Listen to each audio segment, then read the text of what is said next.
हम्म। अच्छा चलेंगे कभी भी हम। अच्छा, ट्रेडिंग में क्या होता है कि देखें, हमने सबसे पहले जो कोर्स पढ़ा वो था टेक्निकल। ठीक हो गया। टेक्निकल टेक्निकल कोर्स में क्या था कि हम मार्केट को तकनीकी तौर पे देख रहे थे, टेक्निकली देख रहे थे। इसकी मिसाल मैं हमेशा देता रहता हूँ कि मिसाल के तौर पर आप सुबह के वक्त, ठीक है, अपने घर के सामने बैठते हैं और ठीक 8 बजे एक बंदा साइकिल पे जाके गुजर जाता है। अगले दिन आप फिर अपने घर के सामने बैठे होते हैं, ठीक 8 बजे दोबारा गुजर जाते हैं। तो आपका जो रूटीन है, उस बंदे का रूटीन है, वो रोज आपके सामने गुजर रहा होता है। लेकिन एक दिन आप वहां बाहर नहीं बैठ जाते बल्कि घर में होते हैं, लेकिन जैसे ही 8 बजेंगे आपको ख्याल आएगा कि यार वो बंदा जो है ना वो गुजर चुका होगा। टेक्निकल एक ऐसी चीज है इस मार्केट में कि जहां पर हम कैंडल्स को देख रहे होते हैं कि यार ये कैंडल बनी तो मार्केट ने इधर जाना है, ये कैंडल बनी तो मार्केट ने यहाँ आना है, ठीक है। लेकिन कैंडल्स बनती क्यों है, ठीक है। आखिर क्या वजह है कि हमारे सामने एक ग्रीन कैंडल शो हो रही होती है तो ऊपर मार्केट जा रही है, एक रेड कैंडल, आखिर इसके पीछे रीजन क्या है। आखिर इसके पीछे एक ऐसी कौन सी ताकत है जिसकी वजह से कैंडल्स बन रही होती हैं, ठीक है। आखिर इन इन कैंडल्स के पीछे आखिर कौन सी ऐसी पावर है जो कैंडल्स को ऊपर लेके जा रही होती हैं या फिर नीचे लेके आ रही होती हैं। ठीक हो गया। तो ये जो चार्ट डिजाइन किया गया है, अच्छा क्रिकेट मैच में आप लोगों ने कभी कभी वो जब क्रिकेट मैच लाइव लगा होता है तो वो एक कभी कभी एक खिलाड़ी का जो रन रेट होता है ना वो दिखाना शुरू करते हैं। और वो रन रेट कुछ इस तरह बार्स की शक्ल में होता है, ठीक है ना। यूं, यूं, फिर यूं। नीचे लिखा होता है 2011, 2012, 2013, 2014 के, मतलब 2011 में उसका ये रन रेट था, 2014 में ये, फिर उसका रन रेट है ना गिर गया। तो ये जो इन्होंने ये बार्स वहां पर ये शो करवाते हैं, ये जस्ट आपको ये दिखा रहे होते हैं, ठीक है ना, ये एनालाइज करवा रहे होते हैं कि यार ये जो प्लेयर है 2011 में इसका ये रन रेट था, ये कम लेवल पे था, 2012 में फिर ग्रो किया इसने, 2015 में फिर और ग्रो हुआ, फिर 2018 में फिर इसका रन रेट गिरा, फिर ये ऊपर उठा। तो सेम इसी तरह इस मार्केट में किसी भी चीज की प्राइस, किसी भी एसेट की प्राइस, किसी भी करेंसी की प्राइस, वो आपको कैंडल्स की शक्ल में ही दिखा रहे होते हैं। ठीक हो गया। अच्छा, अब इस खिलाड़ी का जो रन रेट है, इसके पीछे जो रीजन है वो ये खिलाड़ी खुद है कि जब वो खेल रहा होता है तो वो डिपेंड करता है इस पे कि वो अगर अच्छा खेलता है तो उसका रन रेट ज्यादा होगा, वो अच्छे परसेंटेज में होगा। अगर वो सही नहीं खेलता तो उसका रन रेट कम होगा। ठीक है।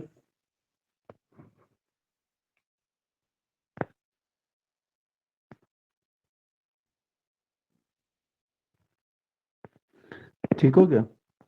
तो उसका जो है ना रन रेट कम होगा। इसी तरह इस मार्केट में जो कैंडल्स बन रही होती हैं, इसके पीछे जो रीजन है वो फंडामेंटल्स का है, ठीक है। इसके पीछे किस चीज का रीजन है, फंडामेंटल्स का है। मसला ये है कि हम फंडामेंटल स्टडी नहीं करते और हमें इसलिए पता नहीं चलता मार्केट के मूव का। ठीक हो गया। अच्छा, अब ऐसी भी बात नहीं है कि बस सब कुछ फंडामेंटल ही है, ठीक है ना। देखें, अगर आपको फंडामेंटल को देखना है तो कुछ ना कुछ इंडिकेशन वो टेक्निकल ही दे रहा होता है, ठीक है ना। टेक्निकल ही आपको कुछ ना कुछ इंडिकेशन दे रहे होते हैं और कुछ ना कुछ आपको फंडामेंटल्स दे रहा होता है। तो ये सब कुल मिला के आप जो है ना इसी तरह एक मार्केट को एनालाइज कर सकते हैं। तो फंडामेंटल, अब हम जा रहे हैं, ठीक है ना, एक हकीकत की तरफ।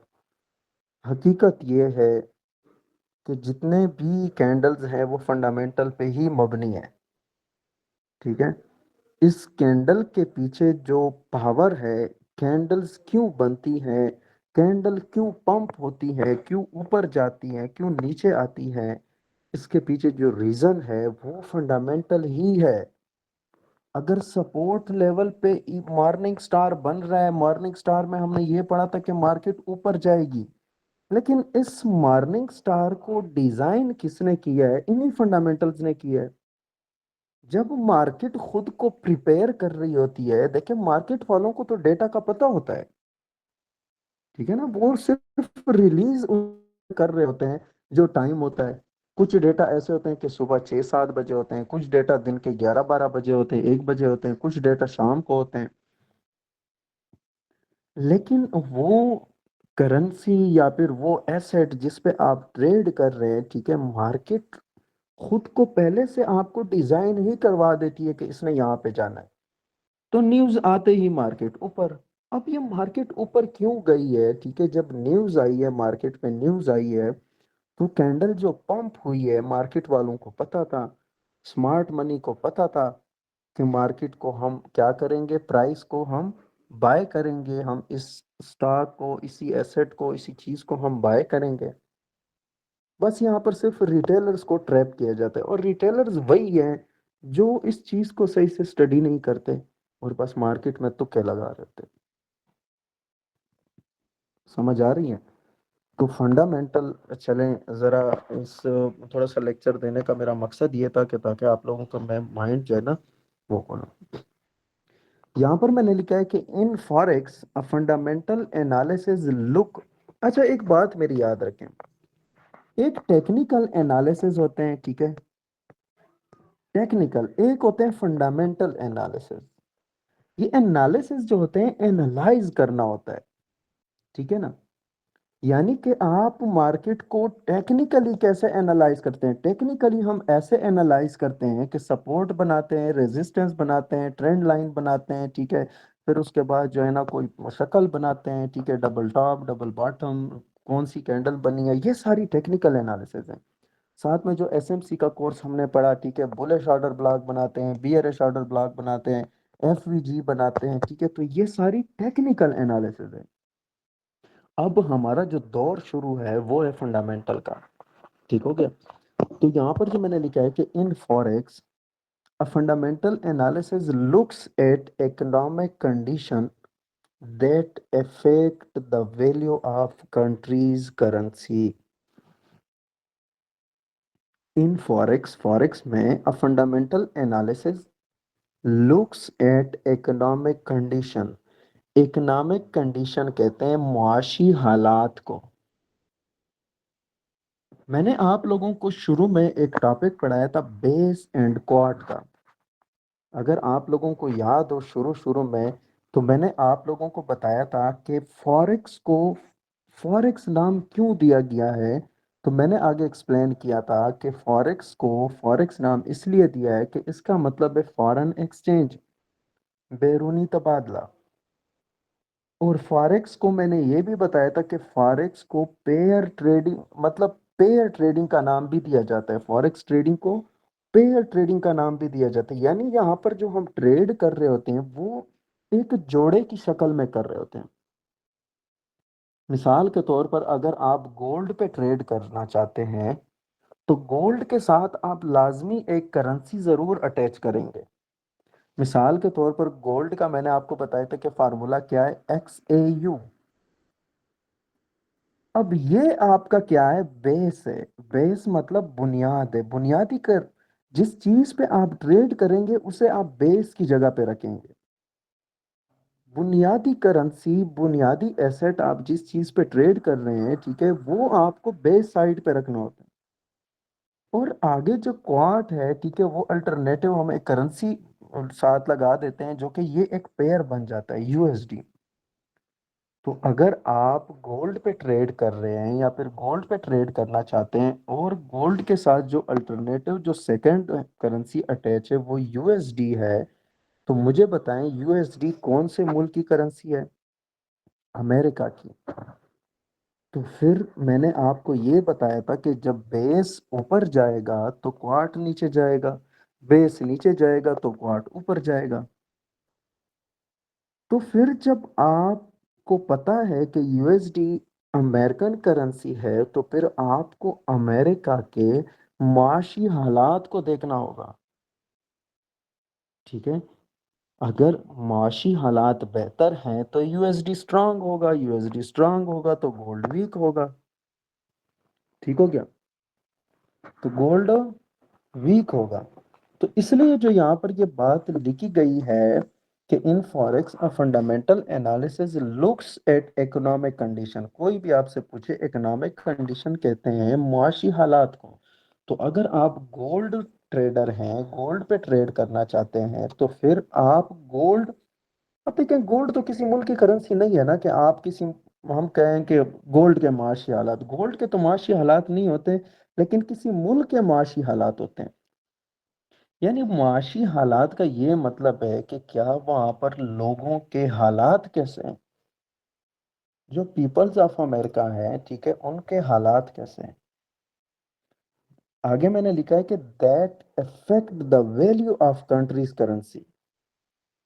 तो फंडामेंटल्स जब मार्केट में एक्टिव होते हैं तो वो उस मुल्क की करेंसी पे डायरेक्ट असर अंदाज होते हैं। अगर वो किसी मुल्क की करेंसी, मिसाल के तौर पर अमेरिकन करेंसी पे पॉजिटिव असर अंदाज होते हैं, तो फिर गोल्ड पे नेगेटिव असर आएगा।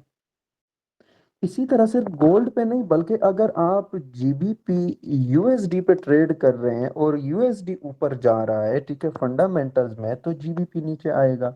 अगर आप एक्सएयू यूएसडी पे ट्रेड कर रहे हैं, ठीक है, तो अगर यूएसडी मतलब फिर अमेरिकन इकोनॉमी, ठीक है, बेहतरी का शिकार हो रही है, तो यूएसडी स्ट्रांग होगा, गोल्ड फिर नीचे आएगा। तो जितने भी बेस करेंसीज होंगे यूएसडी के साथ वो सारे नीचे जाएंगे, और क्वार्ट में जिस जिसके साथ यूएसडी लगा होगा ना, वो सारे ऊपर जाएंगे। ठीक है। दोबारा से देखें। In forex, a fundamental analysis looks at economic conditions that affect the value of a country's currency.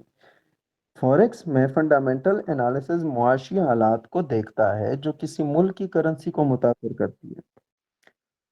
Fundamentals trading is a method where a trader focuses on company specific events to determine which stock to buy and when to buy it. ठीक है। Fundamental trading में क्या होता है, ये एक ऐसा method है वेयर अ ट्रेडर फोकसेस, जहाँ पर जो ट्रेडर हैं, जो ताजिर हजरात हैं, जो हम जैसे ट्रेडर हजरात हैं, इनका क्या होता है, फोकस होता है, किस चीज पे फोकस होता है, अन कंपनीज पे, जो उस मुल्क के अंदर जो बड़े बड़े कारखाने, जो बड़े बड़े कंपनीज हैं, उन पे खास उनकी नजर होती है। स्पेसिफिक इवेंट्स, ठीक है, टू डिटरमाइन विच, जो उनके जो मतलब कंपनीज के जो स्पेसिफिक जो मखसूस इवेंट्स होते हैं, ठीक है, जहाँ पर, यानी कि एक मिसाल के तौर पर एक कंपनी है, वो अच्छा काम कर रही है, ठीक है, तो वो अपने आप को अप्रिशिएट करेगी। ठीक है। तो इसका मतलब ये है कि अगर मुल्क के अंदर कंपनीज चालू हैं, तो क्या होता है कि, ठीक है, तो क्या होता है कि फिर उस मुल्क की करेंसी अप्रिशिएट हो रही है। ठीक है। अगर वो करेंसी अप्रिशिएट हो रही है तो इसका मतलब है वो करेंसी स्ट्रांग हो रही है। तो अगर क्वार्ट साइड पे वो करेंसी है तो बेस आपका जो होगा वो नीचे जाएगा। फंडामेंटल की डेफिनेशन की समझ आ गई है। अब ये फंडामेंटल देखें, ये एक बहुत बड़ी दुनिया है। यहाँ पर इस आप लोगों के कोर्स में मैंने फंडामेंटल्स को सिर्फ वो चीज़ें मैंने यहाँ पर लिखी हैं कि हम जो है ना, फिर मैं आपको वेबसाइट बताऊंगा जिस वेबसाइट पे हम न्यूज़ देखेंगे, ठीक है, कि किस टाइम कौन सी न्यूज़ होंगी और फिर मार्केट पे उसका कैसे असर होता है। ठीक है। तो सिर्फ मैंने वो न्यूज़ लिखे हैं, बाकी अगर आप A to Z फंडामेंटल्स को स्टडी करना चाहेंगे ना, तो इस पे एनालिस्ट ने बहुत बड़ी बड़ी किताबें लिखी हैं। ठीक है। आप वहां तक पहुंच ही नहीं सकते। लेकिन क्योंकि जब आप एक मुल्क की पूरी इकोनॉमी स्टडी करना चाहते हैं, तो इसका मतलब ये है कि A to Z, गुर्बत कितनी है, अमीर लोग कितने हैं, गरीब कितने हैं, ठीक है, कितने लोग जॉबलेस हैं, कितने लोगों के पास जॉब्स हैं, ठीक है, कितने लोग भूखे हैं, कितने लोग भिखारी हैं। ठीक है। तो ये फिर आपको जो है ना, फिर एक एक चीज जो है ना देखनी होती है। फिर ओवरऑल आप उनकी जो है ना एक लिस्ट बनाएंगे, फिर उनकी मेजरमेंट करेंगे, ठीक है। तब जो है ना आप कहीं जाके एक किसी मकाम पे पहुंच सकते हैं कि यार आप कहें कि मैंने अब पाकिस्तान के अंदर जो है ना ये हो रहा है, ठीक है, इतने डाकू लुटे रहे हैं, इतने लोग कत्ल हो रहे हैं, इतने लोग, ये तो ये बहुत सारी चीजें इसमें आ जाती हैं। बहरहाल हम वो चीजें स्टडी करेंगे जिसका ताल्लुक हमारे ट्रेडिंग के साथ है, ठीक है। हम अगर इधर उधर अपने आप को उलझाएंगे तो हम बहुत सारी चीजें जो है ना भूल जाएंगे।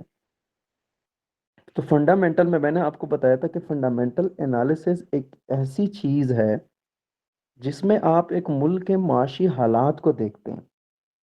अगर आप गोल्ड पे ट्रेड कर रहे हैं तो आप जो है ना यूएसडी यानी अमेरिकन इकोनॉमी को स्टडी करेंगे। अब अमेरिकन इकोनॉमी को स्टडी करने का ये मतलब नहीं है कि आप गूगल उठा के पूरा अमेरिका का मैप निकालें, फिर वहां पर एक एक कोने में घुस जाएं, फिर नहीं। आसान सा तरीका है, कुछ इवेंट्स होते हैं, ठीक है, कुछ डेटाज हैं जो उन अपने मखसूस टाइम पे रिलीज होते हैं और मार्केट में अचानक बड़ी बड़ी मूव देखने को मिलती है। जैसे आज न्यूज़ थी, ठीक है, एक 5:30 बजे डेटा आया। मार्केट पे वैसे असर तो नहीं हुआ, लेकिन 6:45 पे दूसरा डेटा था। वो जब आया तो फिर 7 बजे एक तीसरा डेटा था।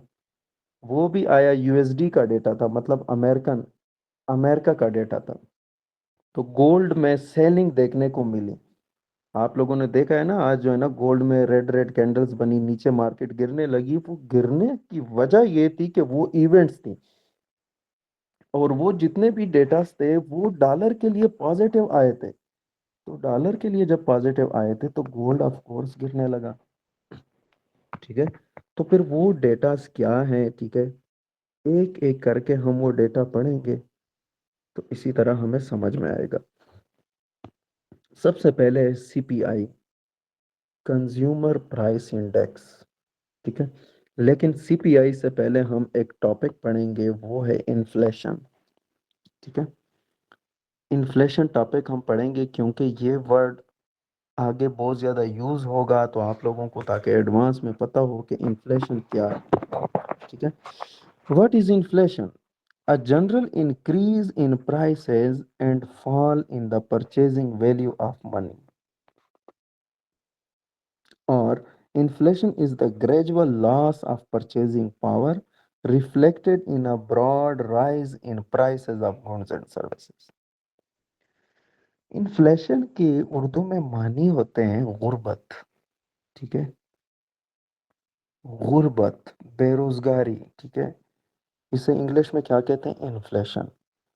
यहाँ पर डेफिनेशन में मैंने लिखा है कि a general increase in prices, कि जब कीमतों में इजाफे होते हैं, कोई भी चीज है, ठीक है, जब उनकी कीमतें बढ़ जाती हैं, and fall in the purchasing value of money, और परचेजिंग पावर गिर जाए। ऑफ कोर्स जब चीजें महंगी होंगी तो परचेजिंग पावर कम होगी, ठीक है ना।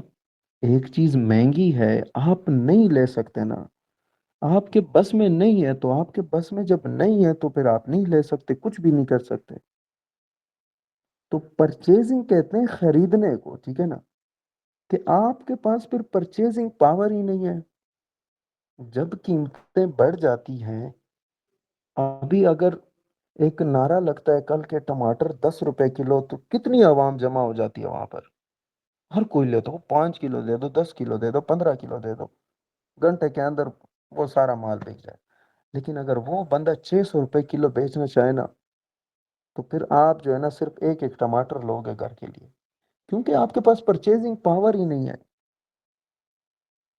तो इन्फ्लेशन क्यों वाकया होती है? जब कीमतों में इजाफे होते हैं तो परचेजिंग पावर में कमी आती है।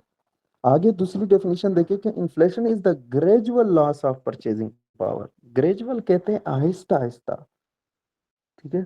Loss of purchasing power, purchasing power में कमी, reflected in a broad rise in prices of goods and services. जो गुड्स एंड सर्विसेज होती हैं, मैंने उस दिन भी फिजिकल क्लासेस में, अगर कोई इधर है तो मैंने उधर बताया था कि गुड्स एंड सर्विसेज का वर्ड, आप लोगों ने ये पाक स्टडी में बहुत ज्यादा पढ़ा होगा, ठीक है, गुड्स एंड सर्विसेज का वर्ड यूज होता है। तो गुड्स एंड सर्विसेज वो चीजें हैं जो आपके इस्तेमाल में है। अब घर में आपका फैन लगा है, पंखा, ये क्या है? ये गुड्स में आता है। इसकी सर्विस क्या है? कि ये आपको हवा देता है। आपके घर में फ्रिज है, ये क्या है? गुड्स में आता है। ये आपको क्या सर्विस देता है? कि पानी ठंडा करता है, चीजें आप लोगों को खराब नहीं होती, ठीक है। आपके घर में गाड़ी है तो ये गुड्स में आती है। उसकी सर्विस क्या है? कि वो जो है ना, आपके लिए इजी है, आप दूर दराज सफर कर सकते हैं उसमें। तो हर वो चीज जो आपके घर में रखी हुई है, सिवाय फूड के आइटम के, ठीक है, मतलब फूड से रिलेटेड जितने भी आइटम्स हैं, खाने पीने के, इसके अलावा जितनी भी चीजें हैं, ये गुड्स एंड सर्विसेज हैं। तो हम गुड्स एंड सर्विसेज, तो गुड्स तो हम लेते हैं। हर बंदा पंखा भी लेता है, हर बंदा कूलर भी लेता है, हर बंदा एसी भी लेता है, हर बंदा जो है ना अपने लिए सहूलियात आसानियां पैदा करने के लिए सब कुछ लेता है। शमसी प्लांट्स लगवा रहे हैं, ये सब कुछ गुड्स एंड सर्विसेज में आते हैं। तो जाहिर है जब चीजों की कीमतें बढ़ेंगी तो परचेजिंग पावर में कमी आएगी। जब परचेजिंग पावर में कमी आएगी तो क्या फैक्ट्रीज बंद नहीं होंगे?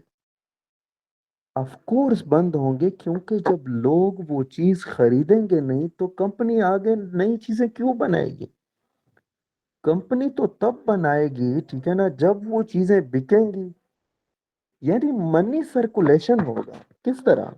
ठीक है, ये एक कंपनी है, ठीक है, ये हम हैं।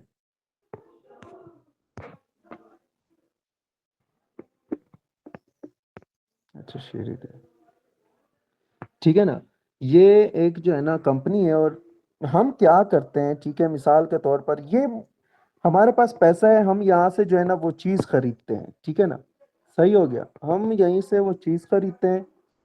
और जब हम खरीदते हैं तो कंपनी की वो चीज बिकती है, ठीक है। कंपनी की जब चीज बिकती है तो कंपनी जो है ना वो चीजें अगेन बनवाती है, तो ये एक मनी सर्कुलेशन होता है इसमें। सर स्क्रीन शेयर नहीं हो रही।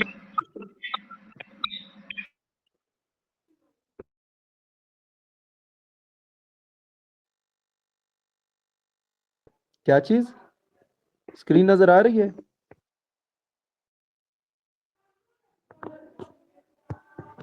सर मुझे थोड़ा सा और बताओ।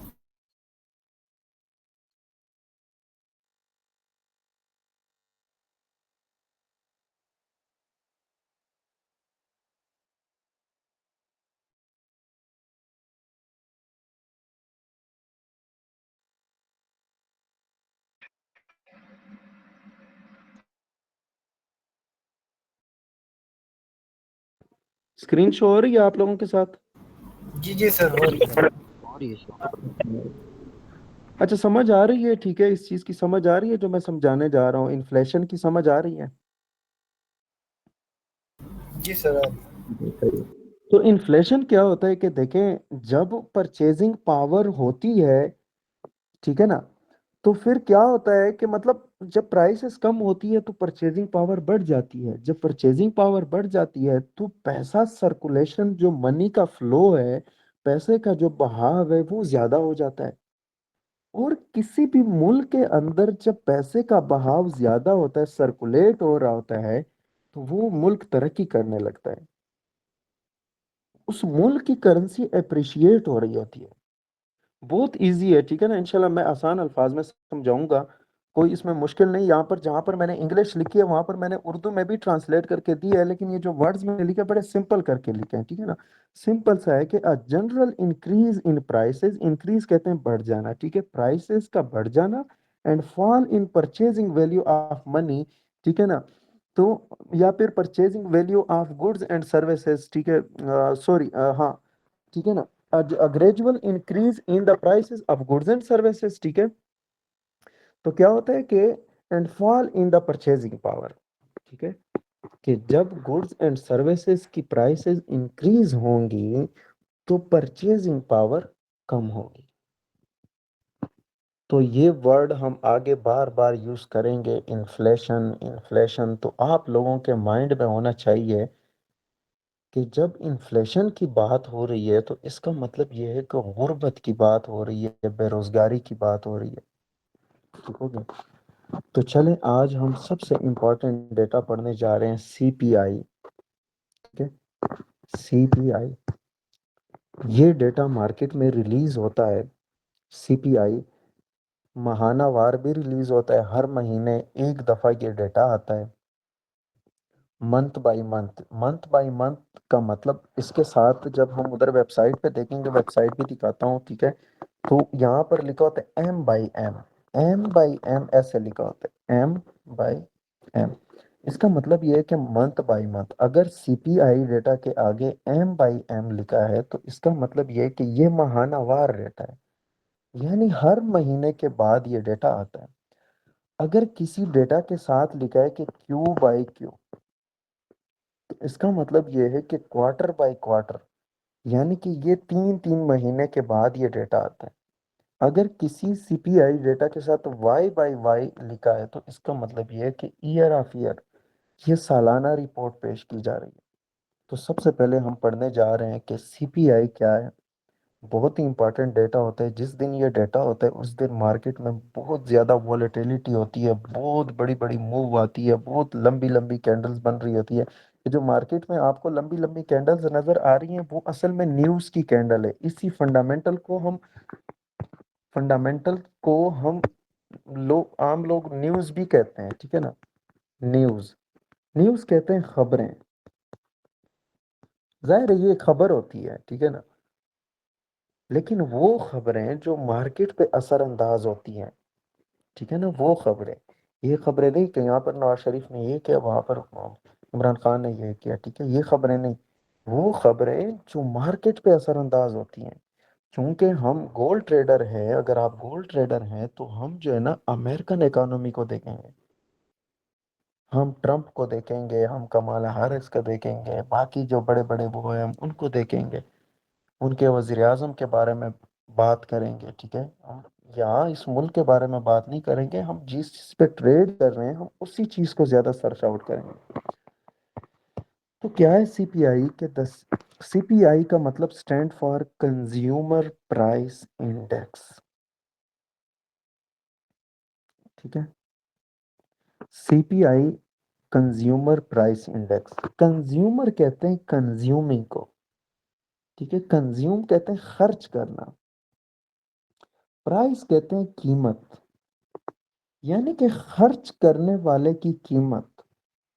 मतलब लोगों के पास जो खर्च करने की पावर है वो। आगे मैंने लिखा है कि the CPI measures changes in the prices of goods and services in the United States. CPI measure करता है, मेजरमेंट कहते हैं, पैमाइश करता है, नापता है। देखें, पैमाइश का ये मतलब नहीं कि उन्होंने एक बड़ा सा स्केल उठाया होता है वो ऐसे रख लेते हैं, या फिर उन्होंने दर्जी का वो जो पट्टा होता है वो लिया होता है, ठीक है, या फिर उन्होंने तान वाले से एक लोहा लिया होता है, ऐसे नहीं। उनके पास एक टूल होते हैं, ठीक है। ये आप लोगों ने सीए के बारे में सुने, सीए चार्टर्ड अकाउंटेंट जो बन जाते हैं, ठीक है, जो हम कहते हैं बहुत मुश्किल है, असल में वो ये चीजें कलेक्ट कर रहे होते हैं। ठीक हो गया। तो सीपीआई क्या करता है, मेजर करता है, यानी कि ये डेटा हमें ये बताता है, क्या बताता है, changes in the prices of goods and services, कि गुड्स एंड सर्विसेज की कीमतों में कितनी तब्दीलियां आई हैं in the United state America में। कि अमेरिका में गुड्स एंड सर्विसेज जो हैं उनकी कीमतों में कितनी तब्दीलियां आई हैं। ठीक हो गया। यानी कि अगर फॉर एग्जांपल पिछले महीने में एक फ्रिज जो था वो अगर 50,000 का है, तो इस महीने कितने का है, अगर उसकी कीमत बढ़ गई है, तो अभी इन्फ्लेशन में मैंने आपको क्या बताया कि a general increase in the prices of goods and services, ठीक है। जब गुड्स एंड सर्विसेज के प्राइसेस में इजाफा होता है तो परचेजिंग पावर कम हो जाती है। तो ये अच्छी बात तो नहीं है कि चीज़ें महंगी हो रही हैं। तो सीपीआई डेटा आपको फ्रिज के बारे में नहीं बताता, ना पंखे के बारे में बताता, ओवरऑल गुड्स एंड सर्विसेज के बारे में। आप गुड्स एंड सर्विसेज में बहुत सारी चीजें आ जाती है। ठीक है। आगे मैंने लिखा है कि CPI monitor, traders monitor CPI inflation data as well because it provides insight into the purchasing power of consumer and can shift expectation to monetary policy decision। मुश्किल नहीं है, इजी है कि ट्रेडर मॉनिटर, जो ताजिर हजरात होते हैं, ठीक है, ये क्या करते हैं, ये निगरानी करते हैं। मॉनिटर कहते हैं निगरानी को। सीपीआई इन्फ्लेशन, ठीक है ना। तो सीपीआई का डायरेक्ट ताल्लुक इन्फ्लेशन के साथ ही है। हमेशा याद रखें, जो सीपीआई डेटा है गुर्बत के साथ ही है। क्योंकि सीपीआई में हम किस चीज को मेजर करते हैं, अभी ऊपर हमने पढ़ा है कि सीपीआई में हम किस चीज को मेजर करते हैं, changes in the prices of goods and services, के गुड्स एंड सर्विसेज के प्राइसेस में कितनी तब्दीलियां आई है। तो इसका डायरेक्ट ताल्लुक इन्फ्लेशन के साथ हुआ कि ना हुआ। अगर चीजें सस्ती हो रही हैं तो इन्फ्लेशन कम हो रही है, मतलब गुर्बत कम हो रही है। तो ये तो अच्छी बात है, क्योंकि अगर सीपीआई मतलब, यानी कि जो इन, देखें, सीपीआई कम होना नहीं, जो prices of goods and services हैं वो कम होना अच्छी बात है। सीपीआई तो सिर्फ मेजरमेंट करता है, ठीक है ना। मेजरमेंट यानी ये सिर्फ मतलब एक किस्म की पैमाइश करता है, ठीक है। तो ट्रेडर्स मॉनिटर सीपीआई इन्फ्लेशन, ये इन्फ्लेशन वर्ड मतलब इसका मतलब ये कि सीपीआई और इन्फ्लेशन का आपस में गहरा ताल्लुक है ना। as well because it provides insight in the purchasing power of consumer। क्योंकि it provides, ये प्रोवाइड करता है insights, ठीक है, मालूमात। insights किस चीज को कहते हैं, मालूमात। into the purchasing power of consumer, के जो कंज्यूमर हैं, जो सारिफीन हजरात हैं, जो सर्फ करने वाले हैं, सारिफीन खर्च करने वाले हैं, उनकी परचेजिंग पावर के बारे में। मेरे पास पैसा ज्यादा है तो मैं कौन हूँ, मैं कंज्यूमर हूँ। मैं फिर अगर मेरे पास पैसा ज्यादा आता है तो फिर मैं एसी लगवाऊंगा, मैं गाड़ियां लूंगा, तो इट्स मीन कि मैं पैसा सर्फ कर रहा हूँ। मैं सारिफिन के लिस्ट में आ गया, मैं कंज्यूमर के लिस्ट में आ गया, तो इसका मतलब ये हुआ कि अगर मैं ये सब चीजें ले सकता हूँ तो मेरे पास परचेजिंग पावर तो है ना। ठीक हो गया। तो इसका मतलब ये है कि बिकॉज इट प्रोवाइड्स इनसाइट्स, ठीक है, into the purchasing power of consumer, कि कंज्यूमर मतलब सीपीआई डेटा हमें क्या बताता है कि कंज्यूमर की जो परचेजिंग पावर है उसके बारे में बताता है। और दूसरी बात क्या बताता है कि changes in the prices of goods and services, कि गुड्स एंड सर्विसेज की कीमतों में कितनी तब्दीलियां आई हैं। अगर मंथ बाय मंथ डेटा है, माहानावार डेटा है, तो पिछले महीने के मुकाबले में इस महीने में कितनी तब्दीलियां आई है कीमतों में। अगर क्वार्टर बाय क्वार्टर डेटा है तो पिछले 3 महीनों का उन्होंने एक लिस्ट निकाली होती है कि पिछले 3 महीने के मुकाबले में अब इस वक्त कितनी तब्दीली आई है। अगर ईयर बाय ईयर डेटा है तो ये सालाना डेटा है कि पिछले साल इस चीज की क्या कीमत थी और इस साल क्या कीमत है। ठीक हो गया। ठीक हो गया। अच्छा, तो मुश्किल नहीं है इंशाल्लाह। सीपीआई कोई भी आपसे पूछे, कोई भी, आप लोगों ने लाल गुलाबी इंग्लिश कुछ नहीं सुनानी, सिर्फ उसे कहना है कि सीपीआई कहते हैं कंज्यूमर प्राइस इंडेक्स को। अगर वो आपसे पूछे कि कंज्यूमर क्या है, प्राइस क्या है, इंडेक्स क्या है, तो आपने कहना है कि कंज्यूमर कहते हैं खर्च करने वाले को, प्राइस कहते हैं कीमत को, इंडेक्स इंडेक्स को कहते हैं। ठीक है। तो फिर अगर आपसे वो पूछे कि जरा वजाहत इस चीज की दें, तो आपने सिर्फ आम अल्फाज में ये कहना है कि सीपीआई हमें जो गुड्स एंड सर्विसेज की जो कीमतें हैं ना, उसकी तब्दीली के बारे में हमें बताता है। अगर वो फिर आपसे पूछे कि इस बात को जरा एक्सप्लेन करें, तो सिंपल अल्फाज में आप ये कह दें कि यानी पिछले महीने के मुकाबले में इस महीने में कितनी तब्दीलियां आई हैं गुड्स एंड सर्विसेज की कीमतों में। ठीक हो गया।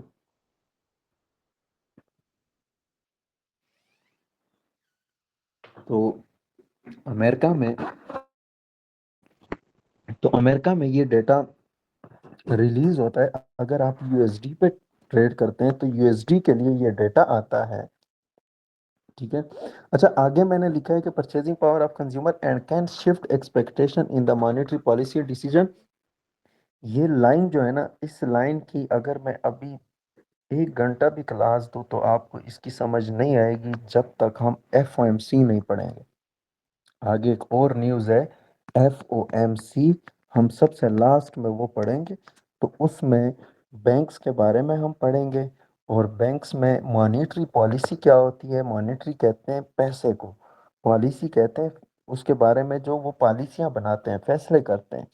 यानी कि बैंक्स कैसे जो है ना मॉनेटरी पॉलिसी डिसीजन लेते हैं। और फिर बैंक्स जो होते हैं, ये छोटे मोटे बैंक्स की बात नहीं कर रहा, जो कमर्शियल बैंक्स हैं जैसे हबीब बैंक हो गया, एलाइड, ये नहीं जैसे अमेरिका में जो, ये नहीं, फेडरल बैंक की बात मैं कर रहा हूँ। ठीक है। तो ये जो बड़े बड़े फेडरल बैंक्स होते हैं, ये किस तरह डिसीजन लेते हैं, फिर उसका उस मुल्क की करेंसी पे कैसे इम्पैक्ट आता है। ठीक है। तो ये फिर हम इंशाल्लाह एफओएमसी में पढ़ेंगे। लेकिन सीपीआई के बारे में कोई भी आपसे पूछे तो आपने कहना है कि क्या होता है इसमें। सीपीआई हमें क्या बताता है कि the prices of changes in the prices of good and services, के गुड्स एंड सर्विसेज की कीमतों में कितनी तब्दीलियां आई हैं। ठीक है। और आपने ये भी कहना है कि सीपीआई का डायरेक्ट ताल्लुक इन्फ्लेशन के साथ है। अगर वो आपसे पूछे कि सीपीआई का डायरेक्ट ताल्लुक इन्फ्लेशन के साथ है, इस बात का क्या मतलब है, तो आपने कहना है कि बिल्कुल, क्योंकि सीपीआई हमें चूंकि गुड्स एंड सर्विसेज की जो कीमतें हैं उसके बारे में बताता है कि उसमें कितनी तब्दीलियां आई हैं। तो इन्फ्लेशन का तो ये मतलब है कि जब, मतलब कीमतें बढ़ जाती हैं तो परचेजिंग पावर कम हो जाती है। ठीक है ना। तो परचेजिंग पावर कम हो जाती है तो इसका मतलब ये है कि हम वो चीज़ें नहीं ले सकते। तो हम कंज्यूमर ज़्यादा नहीं रहे। ठीक है ना।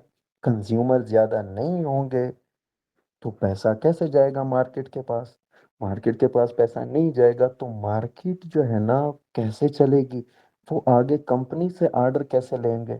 कंपनी से ऑर्डर नहीं लेंगे तो कंपनीज एंड फैक्ट्रीज बंद हो जाएंगी। ठीक है ना। तो इसका मतलब ये है कि ओवरऑल जो मनी सर्कुलेशन है, जो पैसों का जो बहाव है, वो क्या है? वो बंद हो गया। अच्छा, नेक्स्ट चलते हैं। मैंने लिखा है कि if actual data is greater than forecast, then it will be a good या बुलिश फॉर करेंसी। अगर सीपीआई के नंबर जो होते हैं, अच्छा, इस बात की यहाँ पर आपको समझ नहीं आएगी। चले चलते हैं, अभी हम जाएंगे एक, ये हम पढ़ेंगे, ठीक है ना, ये पेज पढ़ेंगे, लेकिन पहले हम वेबसाइट की तरफ जाते हैं। आप लोगों ने क्या करना है, न्यूज़ के लिए एक वेबसाइट को देखना है, उसका नाम है फॉरेक्स फैक्ट्री। क्या नाम है? Forex factory. जहाँ पर न्यूज़ आती है। ठीक हो गया। तो हम चलते हैं गूगल पे, और गूगल पे हम लिखेंगे कि फॉरेक्स, ये आ गया फॉरेक्स। चलो मैं लिख लेता हूँ पूरा, ये स्टार्ट वाला है फॉरेक्स फैक्ट्री। इस पे जैसे ही मैंने क्लिक कर लिया, तो अगर आप लोग साइन इन नहीं है तो आप लोग गूगल के साथ साइन इन कर लो। अब ये एक वेबसाइट मैंने ओपन कर ली। यहाँ पर आप लोगों ने बिल्कुल कंफ्यूज नहीं होना, कुछ भी नहीं है। आप लोगों ने देखना क्या है इस चीज़ में, जो मेन चीज़ें देखनी है वो ये है कि सबसे पहले आप लोगों ने देखना है कि कौन से दिन क्या डेटा। अब आज है टुडे 24 अक्टूबर, ये लिखा हुआ है। ठीक है। आज क्या है? ये इधर लिखा हुआ है थर्सडे 24 अक्टूबर। ठीक है। तो आज के दिन 24 अक्टूबर को जो डेटास थे, वो ये डेटा थे, ये देखें, ये पूरी लिस्ट। अब हमने यहाँ पर क्या करना है, उस दिन मैंने आप लोगों को बताया था कि मार्केट में 3 सेशन होते हैं। एक होता है एशियन सेशन जो सुबह के टाइम होता है, एक होता है यूरोपियन सेशन जो दोपहर के टाइम होता है, और एक होता है अमेरिकन सेशन यानी न्यूयॉर्क सेशन जो कि होता है असर के टाइम, असर से लेकर रात तक। तो जो यूएसडी के लिए डेटा आएंगे, अगर आप लोग यूएसडी पे ट्रेड कर रहे हैं, तो जो अमेरिकन डॉलर के लिए डेटा आएंगे वो हमेशा असर के वक्त होते हैं या फिर शाम के वक्त होते हैं। तो आपने इस लिस्ट में अगर यूएसडी को ढूंढना है तो ये देखें, यहाँ पर देखें, सुबह सुबह ये 3 3 बजे ये डेटा आया था एयूडी का, ऑस्ट्रेलियन डॉलर का ये डेटा था। फिर 5:30 AM पे JPY का आया था, जापानीज करेंसी का। 12:15 पे चूंकि यूरोपियन सेशन होता है, तो 12:15 पे EUR यूरो का ये डेटा था। 12:30 पे एक दूसरा यूरो का डेटा था। 1 बजे दूसरा यूरो का डेटा था। ठीक है। फिर 1:30 बजे GBP का डेटा था। ठीक है। फिर 3 बजे यूरो और GBP का डेटा था। अब 5:30 पे ये देखें, 5:30 पे आज USD का डेटा था। ये देखें, USD लिखा हुआ है। ठीक है, डेटा का नाम है अनएम्प्लॉयमेंट क्लेम, ये आगे हम पढ़ेंगे। ठीक है। फिर 5:45 पे USD का एक दूसरा डेटा भी था, FOMC मेंबर, ये आगे हम पढ़ेंगे। ठीक है, ये क्या है। 6:45 पे USD का ये डेटा भी थे। ठीक है। और 7 बजे USD का ये डेटा भी था।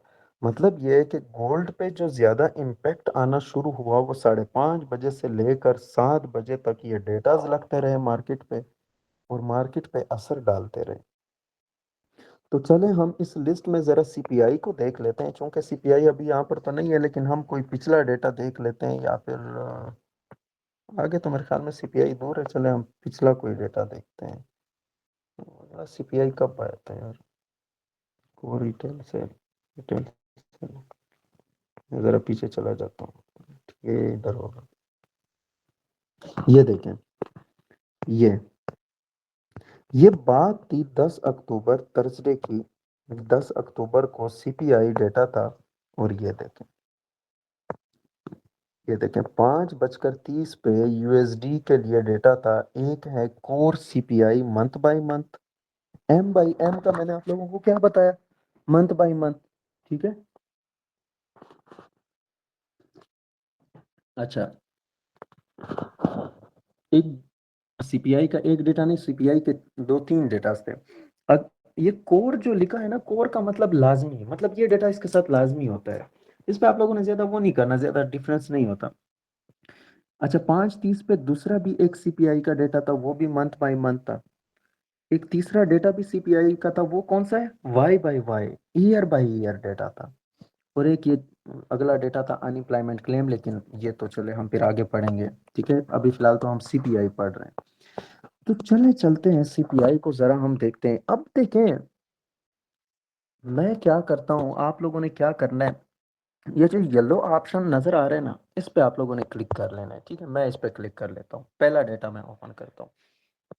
यहाँ पर इस डेटा की ये देखें मुकम्मल डिटेल आ गई है। ठीक है, इधर इसकी डिटेल लिखी हुई है कि CPI मैयर क्या मैयर करता है, change in the price of goods and services purchased by consumer. ठीक है, वही चीज लिखी हुई है, इधर भी लिखी हुई है। ठीक है, कि गुड एंड सर्विसेज की कीमतों में तब्दीली परचेज्ड बाय कंज्यूमर, जो कंज्यूमर ने परचेज की होती है। ठीक है ना, excluding food and energy, food and energy के आइटम्स को एक्सक्लूड करके निकाल के, इसमें CPI डेटा जो होता है ना, CPI डेटा में इसमें ये नहीं होगा कि उस अमेरिका में कितनी गंदम बन तैयार हो रही है, कितनी चीनी तैयार हो रही है, कितना आटा तैयार हो रहा है, कितना घी तैयार, ये फूड एंड एनर्जी के आइटम नहीं आएंगे। जस्ट गुड्स एंड सर्विसेज की चीजें आती हैं। ठीक है ना, CPI डेटा में। अच्छा, अगला ये एक यहाँ पर एक बात लिखी है कि actual greater than forecast is good for currency. ठीक है ना, ये मैं समझाता हूँ। ठीक है ना, ये चीज कि actual greater than forecast is good for currency, कि अगर एक्चुअल डेटा फॉरकास्ट से ग्रेटर आया तो ये गुड फॉर करेंसी, मतलब USD के लिए अच्छी बात है। तो अभी हम जरा देखते हैं कि इस बात का मतलब क्या है।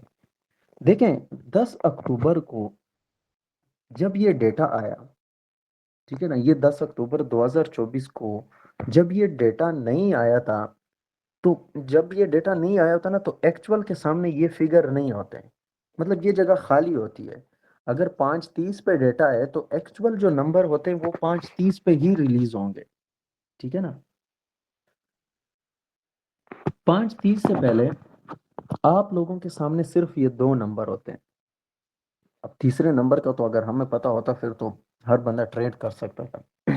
लेकिन ये चूंकि अपने टाइम पे ही आता है, लेकिन ये जो दो होते हैं ये ऑलरेडी उन्होंने दिए होते हैं। अब यहाँ पर अगर मैं देखूं, एक बात लिखी है इसने प्रीवियस, एक लिखी है फॉरकास्ट, और एक लिखिए एक्चुअल। अब प्रीवियस का क्या मतलब है? प्रीवियस का ये मतलब है कि अगर ये डेटा देखें मंथ बाय मंथ है, तो पिछले महीने का डेटा क्या आया था? अब 11 सितंबर को एक्चुअल डेटा क्या आया था? 0.3%। तो यहाँ पर इन्होंने प्रीवियस में 0.3% लिखा है। अब जब ये 10 अक्टूबर को ये डेटा आ रहा था, तो जो 11 सितंबर यानी प्रीवियस जो डेटा था पिछले महीने का, वो कितना था? 0.3%। इसलिए प्रीवियस की जगह में क्या लिखा है उन्होंने? 0.3%। अच्छा जी। फॉरकास्ट, फॉरकास्ट में इन्होंने लिखा था 0.2%। फॉरकास्ट का ये मतलब ये है एक्सपेक्टेशन, तवक्कुआत, कि उम्मीद ये की जा रही है कि डेटा 0.2% आएगा। क्या आएगा? एक्चुअल तो नहीं आया होता ना, एक्चुअल उस वक्त नहीं होता। एक्चुअल जो डेटा होता है वो बिल्कुल नहीं होता, मतलब बिल्कुल ये जगह ऐसे खाली होती है। ठीक है ना? अब प्रीवियस डेटा जो है वो 0.3%, वो तो ठीक हो गया। यानी 11 सितंबर को जो सीपीआई की जो रिपोर्ट थी वो 0.3% थी। ये उन्होंने देखे मेजरमेंट कोई परसेंटेज में की होती है ना, ये उनकी अपनी वो है, कैलकुलेशन है, जैसे मेजरमेंट मैंने आपको बताया। अच्छा, तवक्कुआत ये थी, फोरकास्ट ये किया जा रहा था कि 0.2% आएगा। ठीक हो गया। अब क्या है कि जरा ऊपर देखें, यहां पर इसने एक बात लिखी है कि actual greater than forecast is good for currency.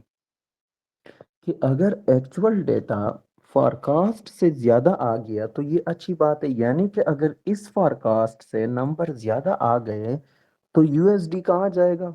ऊपर जाएगा। गोल्ड कहाँ जाएगा? नीचे जाएगा। अब प्रीवियस डेटा 0.3%, 0.2% फॉरकास्ट, लेकिन अगर मैं 0.3 को देखूं तो 0.2 को देखूं तो 0.2% तो कम है। यानी डेटा को नेगेटिव फॉरकास्ट किया जा रहा है। देखिए ऊपर तो लिखा है कि एक्चुअल ग्रेटर देन फॉरकास्ट, यानी सीपीआई के नंबर अगर ज्यादा आएंगे तो ये अच्छी बात है डॉलर के लिए, फिर गोल्ड जो है ना सेल होगा। लेकिन अगर मैं इन दोनों फिगर्स को देखूं तो यहाँ पर क्या मुझे नजर आ रहा है कि पिछला डेटा 0.3% है पिछले महीने का, लेकिन इस दफा इससे फॉरकास्ट 0.2% किया जा रहा है। लेकिन देखें 0.2% का हरगिज ये मतलब नहीं होता कि 1% कम फॉरकास्ट हो रहा है तो हो सकता है कम आ जाए डेटा। ठीक है, ज्यादा भी आ सकता है। लेकिन ये सिर्फ एक तवक्कुआत होती है, एक्सपेक्टेशन होती है, फॉरकास्टिंग होती है। ठीक है ना? कि डेटा क्या आएगा? 0.2%। अच्छा जी। अब अगर एक्चुअल डेटा फोरकास्ट से ज्यादा आ गया तो ये डॉलर के लिए क्या है? अच्छी बात है। लेकिन जैसे ही 5:30 बजे थे 10 अक्टूबर को, 5:30 बजे जब एक्चुअल डेटा आया तो वो 0.3% आया। अब मुझे ये बताएं, फोरकास्ट ज्यादा है या एक्चुअल ज्यादा है? एक्चुअल डेटा ज्यादा आया ना फोरकास्ट से। तो यहाँ पर इसने क्या बात लिखी है? इसने लिखा है कि actual greater than forecast is good for currency. और इन्होंने ग्रीन कलर भी दे दिया। ग्रीन कलर का ये मतलब ये है कि ये पॉजिटिव डेटा है। रेड कलर का ये मतलब है कि ये नेगेटिव डेटा है। और अगर कोई कलर नहीं दिया है तो इसका मतलब ये फ्लैट डेटा है। फ्लैट यानी ना पॉजिटिव ना नेगेटिव। तो 0.3% आया। डेटा क्या आया था? पॉजिटिव आया था। अगर ये 0.3% ना आता, 0.1% आता, तो मुझे ये बताएं कि ये फोरकास्ट से तो कम आया है, मतलब एक्चुअल लेस देन फोरकास्ट है। तो अगर एक्चुअल डेटा फोरकास्ट से कम आता है तो ये नेगेटिव बात है डॉलर के लिए। क्योंकि इसने यहाँ पर साफ साफ लिखा है कि actual greater than forecast is good for currency. कि अगर एक्चुअल डेटा फोरकास्ट से ज्यादा आ गया तो ये मतलब उस करेंसी के लिए, करेंसी यानी कि ये चूंकि यूएसडी के लिए है तो यूएसडी के लिए पॉजिटिव बात है। ठीक है। अच्छा, इसी तरह अगला एक दूसरा सीपीआई का डेटा था। वो सीपीआई मंथ बाय मंथ, हम इसको भी जरा ओपन करके देख लेते हैं। इसी डेटा को भी अगर हम जरा ओपन करके देखें तो प्रीवियस डेटा कितना आया था? 0.2%। ये देखें यार, इसकी फोरकास्टिंग हो रही थी 0.1%। लेकिन ये डेटा भी फोरकास्ट से ज्यादा आ गया 0.2%।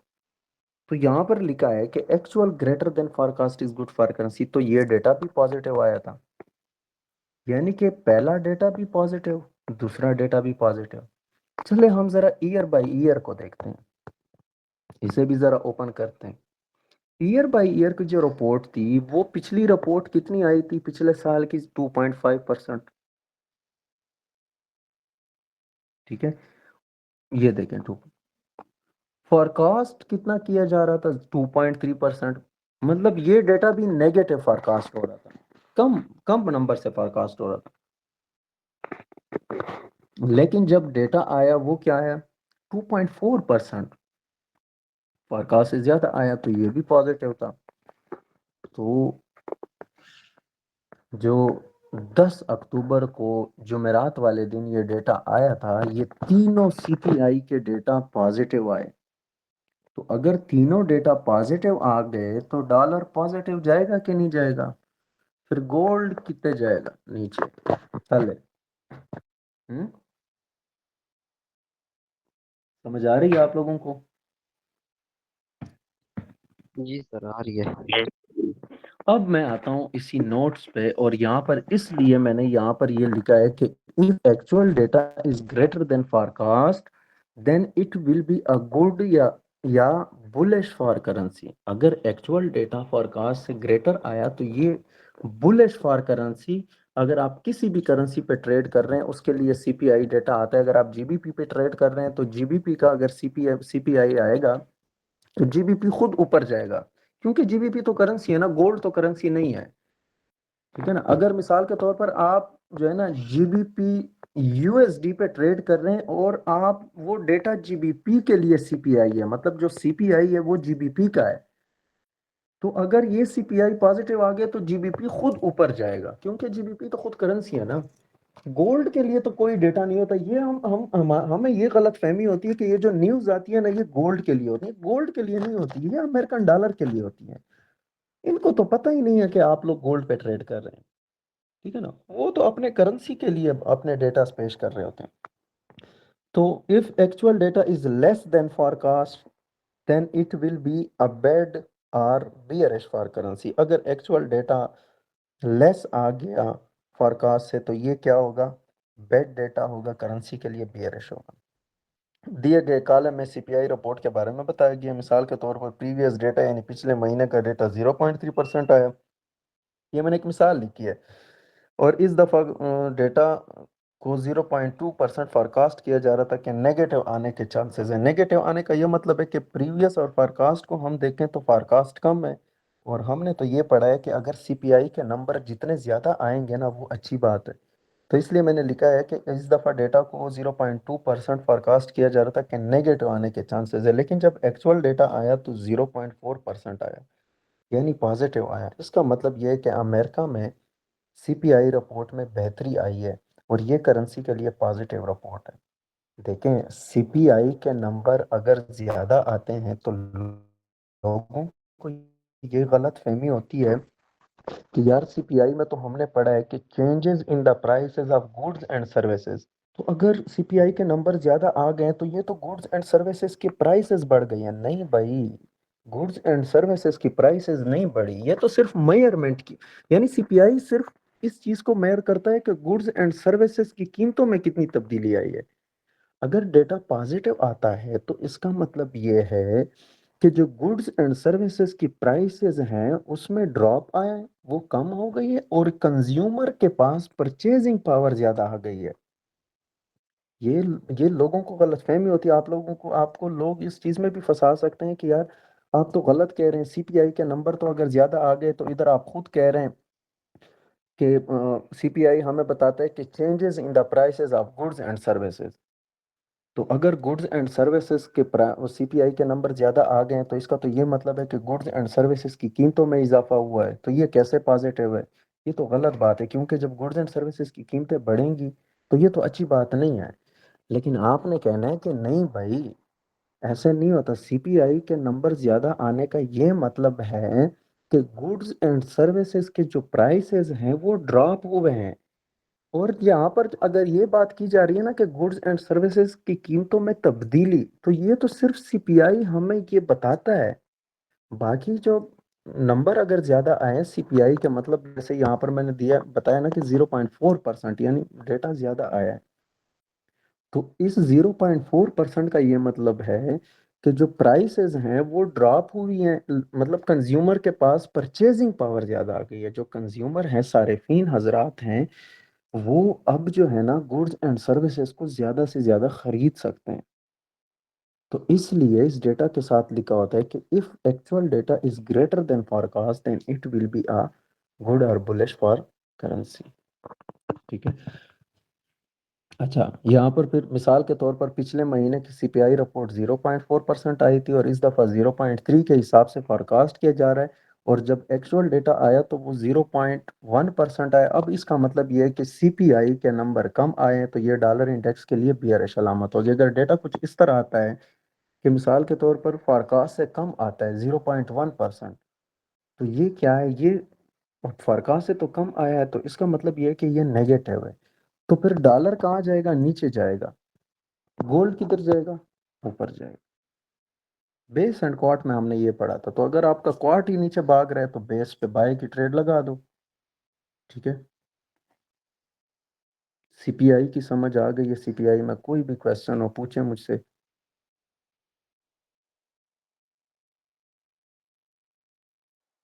क्लियर है सर। क्लियर है ना? तो इंशाल्लाह मैं इसी तरह अब कोशिश करूंगा कि आप लोगों को आसान आसान अल्फाज में समझाऊं।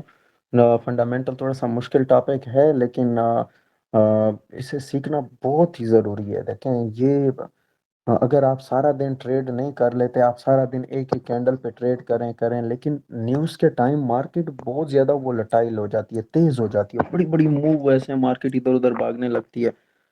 तो अगर आपको फंडामेंटल अच्छे तरीके से आता है, आपको न्यूज़ प्रेडिक्ट करना, उसे एनालाइज करना अच्छे तरीके से आता है, तो आप, अगर मैं सारा दिन कैंडल्स पे ट्रेड करके $100 बना रहा हूँ, तो आप न्यूज़ पे with in 15 minute, with in 10 minutes जो है ना, आप $200 निकाल चुके होंगे। क्योंकि वहाँ पर मार्केट बहुत तेज़ हो जाती है, वोलेटाइल हो जाती है, एक साइड पे भागने लगती है, तो इजीली आप जो है ना पैसा निकाल सकते हैं। तो इंशाल्लाह आगे जो है ना बड़े बड़े इवेंट्स आ रहे हैं, सीपीआई डेटा भी आ रहा है अगले महीने के, मेरे ख्याल में 11-12 तारीख को है। और 1 तारीख को एनएफपी डेटा भी है। तो मैं कोशिश करूंगा कि डेटा के टाइम में लाइव आऊँ ना, ताकि मैं आप लोगों को ये मूव दिखा सकूं। ठीक है। इंशाल्लाह फिर मैं आप लोगों के साथ लिंक शेयर करूंगा, जिस दिन बड़े बड़े डेटाज होंगे मैं लाइव आऊँगा आप लोगों के लिए। और फिर अगर किसी ने ट्रेड भी करनी हुई, खैर है, आप लोग डेमो अकाउंट बनाएं, उस पे ट्रेड लगाएं, ताकि आप लोगों को थोड़ी सी थोड़ी प्रैक्टिस हो कि यार न्यूज़ पे कैसे ट्रेड करते हैं। ठीक है। क्योंकि न्यूज़ के टाइम तो स्मार्ट मनी वहाँ पर ही तो पैसा इंजेक्ट करती है, जो बैंक्स के बारे में पढ़ा। ठीक है। स्मार्ट मनी कॉन्सेप्ट में, एसएमसी में, तो ज़्यादातर तो ये वहाँ पर एंट्री मारते हैं। क्योंकि न्यूज़ अगर 5:30 बजे डेटा है, 5:30 पे मिसाल के तौर पर सीपीआई डेटा है, तो 5:30 से पहले स्मार्ट मनी ने इतने ऑर्डर ओपन किए होते हैं, मार्केट में इतना पैसा इंजेक्ट किया होता है, क्योंकि उन्हें पता होता है कि डेटा क्या आना है। तो प्राइस को मैनिपुलेट करते हैं, जैसे कि एसएमसी में मैंने आपको बताया, और वो मार्केट को एक तरफ फेंक देते हैं। ठीक है। तो रिटेलर फिर फंस जाते हैं, क्योंकि न्यूज़ के टाइम तो बहुत बड़ी मूव आती है। ठीक है। तो इंशाल्लाह ये लाइव मैं आप लोगों को भी दिखाऊंगा साथ साथ। और ये फॉरेक्स फैक्ट्री वेबसाइट पे हम न्यूज़ को देख सकते हैं। अच्छा, फॉरेक्स फैक्ट्री में यहाँ पर दूसरी बात, ये जो रेड कलर होता है ना, रेड कलर का ये, अच्छा, रेड कलर का ये मतलब है कि ये डेटा हाई इम्पैक्ट है। हाई इम्पैक्ट का मतलब ये है कि बहुत ज्यादा असर डालेंगे। ये जो येलो कलर के होते हैं, इसका मतलब ये है कि मीडियम इम्पैक्ट है। सॉरी, ऑरेंज कलर के जो है। और ये जो येलो कलर के होते हैं, इसका मतलब ये लो इम्पैक्ट, इसका ज्यादा कोई असर नहीं होता।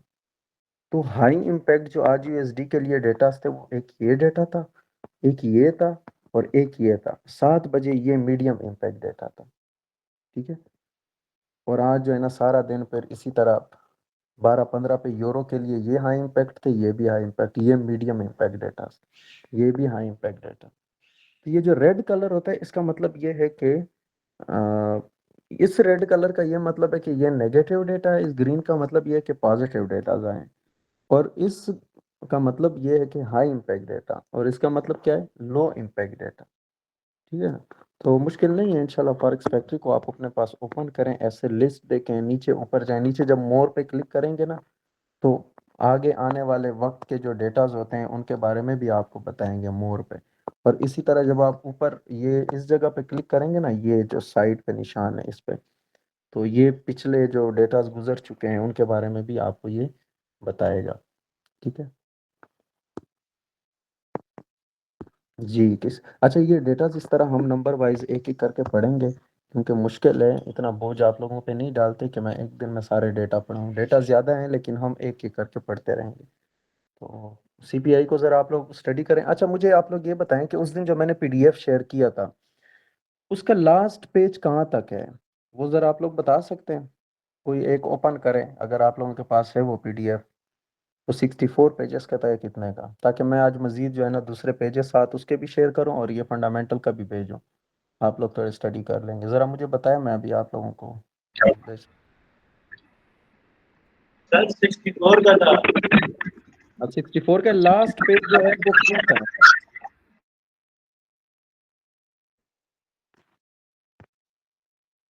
लास्ट पेज ज़रा देखें वो कौन सा है।